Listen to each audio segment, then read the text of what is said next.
पहलगाममधील दहशतवादी हल्ल्यानंतर भारत आणि पाकिस्तान या दोन्ही देशांमध्ये तणावपूर्ण परिस्थिती निर्माण झाली होती। मात्र भारताने पुन्हा एकदा पाकिस्तानला आपल्या सामर्थ्यापुढे गुडघे टेकण्यास भाग पाडले। पाकिस्तानच्या विनंतीनंतर काल संध्याकाळी 5 वाजल्यापासून दोन्ही देशांमध्ये शस्त्रसंधी लागू करण्यात आली आहे। पहलगामच्या दहशतवादी हल्ल्याचा बदला म्हणून भारताने 7 मे रोजी केलेल्या एअर स्ट्राईक नंतर पाकिस्तानची आगपाखड झाली। यानंतर पाकिस्तानकडून वारंवार भारतीय सुरक्षा दलांचे तळ लक्ष्य केले गेले, तसंच सर्वसामान्य नागरिकांना ड्रोन मिसाईलच्या हल्ल्याने टार्गेट करण्याचा प्रयत्न केला जात होता। मात्र भारतीय सुरक्षा दलांनी अगदी मोजकीच पण परिणामकारक पावलं उचलली आणि चहूबाजूंनी पाकिस्तानची कोंडी केली। जगभरातील देशांशी केलेल्या यशस्वी राजकीय चर्चेमुळे पाकिस्तानची नाचक्की झाली। आधीच डबघाईला आलेला देश आणि सीमेवर होणाऱ्या पाडावामुळे गुडघ्यावर आलेल्या पाकिस्तानने अनेक देशांपुढे अक्षरशः हात पसरले। भारताने केलेल्या हल्ल्यामुळे पाकिस्तानच्या नाकीनऊ आल्या। यानंतर भारताने आपल्या अटी शर्तींवर शस्त्रसंधी मान्य सुद्धा केली। दरम्यान भारत आणि पाकिस्तानच्या DGMO मध्ये या शस्त्रसंधीबाबत 12 मे रोजी दुपारी 12 वाजता पुढील टप्प्यातली चर्चा होणार आहे। तर Director General of Military Operations of Pakistan called the Director General of Military Operations of India at 15:35 hours earlier this afternoon. It was agreed between them that both sides would stop all firing and military action on land and in the air and sea with effect from 1700 hours Indian Standard Time today. Instructions have been given on both sides to give effect to this understanding. The Directors General of Military Operations will talk again on the 12th of May at 1200 hours. खरं म्हटलं तर आंतरराष्ट्रीय मध्यस्थीच्या माध्यमातूनच एक प्रकारे हा प्रश्न solve होईल यामध्ये जे आहे जास्तीत जास्त तशाच प्रकारची शक्यता होती। पण उघडपणे अमेरिकेने मध्यस्थी करण्याच्या ऐवजी बॅकडोर डिप्लोमसीच्या माध्यमातून अमेरिकेने हा दबाव पाकिस्तानवर त्या ठिकाणी टाकलेला असणार आणि त्या अटी शर्तींची माहिती, भारताच्या फेवरेबल अटी शर्तींची माहिती ही भारताचे प्रधानमंत्री त्याचबरोबर भारताचे परराष्ट्र मंत्री यांना त्या ठिकाणी दिली असणार आणि याच्या माध्यमातून अमेरिकेने आज घडीला भारत आणि पाकिस्तान यांच्यामधला जो संघर्ष त्या ठिकाणी वाढत चाललेला होता त्याला स्वल्पविराम देण्याचा प्रयत्न त्या ठिकाणी केलेला आहे।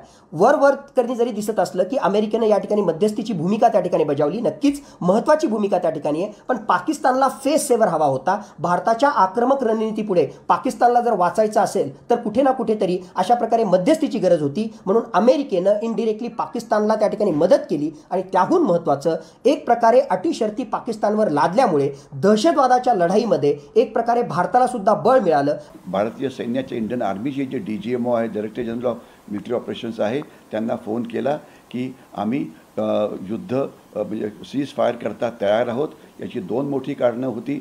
एक तर त्यांचं बऱ्यापैकी नुकसान झालं होतं आणि दुसरं त्यांच्यावरती चीनचा पण दबाव होता, कारण चीनची जी इक्विपमेंट पाकिस्तानने वापरली, त्यांचा एअर डिफेन्स, त्यांची विमानं वगैरे, तर त्यांचं स्टँडर्ड अतिशय खराब होतं आणि त्यांचं परफॉर्मन्स बघून जे आफ्रिकन देश जे चीनकडनं मिलिटरी इक्विपमेंट घेत होते ते त्यांनी बंधक ऑर्डर्स त्या कॅन्सल करायला सुरुवात केली। म्हणून चीननी पण दबाव टाकला की तुम्ही मुकाट्याने सीज फायर ॲक्सेप्ट करा आणि याच्यावरती अमेरिकेने some kind of a guarantee दिलेली आहे की याच्यापुढे जर पाकिस्तानने कुठला दहशतवादी हल्ला केला तर ती थांबवण्याची जबाबदारी आमची असेल। हे एस्केलेशन थांबवण्याकरता दोन्ही देश कबूल झालेले आहेत, कारण पाकिस्तानवर चीन आणि अमेरिकेचा दबाव आला होता आणि आपण त्या दबावाला मोठ्या भावाप्रमाणे मान्यता दिलेली आहे की पाकिस्तानला जर ते म्हणतात आहेत की युद्धविराम शस्त्रसंधी कर किंवा युद्धविराम कर, तर त्यांनी तो केलेला आहे। एवढाच फक्त प्रश्न आहे।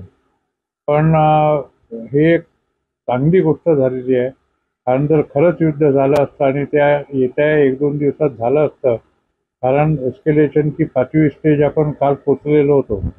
आज रात्री जर कोणी ती क्रॉस केली असती तो त्याच्यानंतर युद्ध होणं हे वाजबी होतं।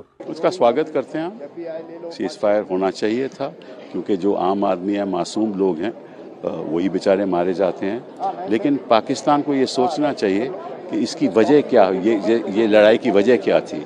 26 हमारे नागरिकों को मारा गया, बेरहमी से मारा गया। जब तक पाकिस्तान ये काम बंद नहीं करेगा तब तक ये तनाव रहेगा।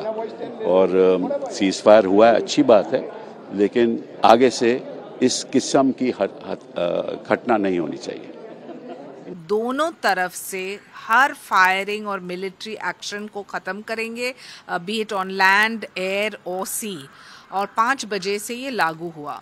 विक्रम मिस्री जी जो फॉरेन सेक्रेटरी है, उन्होंने बिल्कुल स्पष्ट रूप से कहा कि कोई भी फ्यूचर एक्ट ऑफ टेरर हो तो वो एक एक्ट ऑफ वॉर होगा। तो अभी जो भारत ने एक बहुत ही मैच्योर स्टैंड लिया है, बहुत ही फोकस्ड रूप से सिर्फ आतंक को टारगेट किया है, कहीं भी कोई सिविलियन को टारगेट करना ये लक्ष्य नहीं था। वहाँ पाकिस्तान को भी कर दिखाना पड़ेगा जो उन्होंने विश्वास के साथ यहाँ कमिट किया है सीज फायर के निमित्त। अच्छी डेवलपमेंट है। मुझे लगता है इसमें भारत ने कंडीशन रखी है कि जो टेररिज्म है पाकिस्तान उसको बंद करेगा। इसीलिए जो ये कहा गया है भारत की तरफ से कि any act of terror will be act of war. So मुझे लगता है यूएसए इसमें मध्यस्थता कर रहा था, यूएसए बीच में पड़ा था और बातचीत कर रहा था, उनके फॉरेन सेक्रेटरी और जो उनके फॉरेन मिनिस्टर हैं।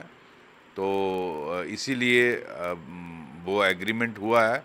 और इशाक डार जो डिप्टी प्राइम मिनिस्टर हैं पाकिस्तान के, उसने भी इसको कंफर्म किया है। हमारी एमईए ने भी इसको ट्वीट किया है। तो सीज़ फायर वेलकम है दोनों देशों के लिए, क्योंकि भारत कभी भी किसी देश पर एग्रेशन नहीं करता है और हमारी पॉलिसी बहुत क्लियर है।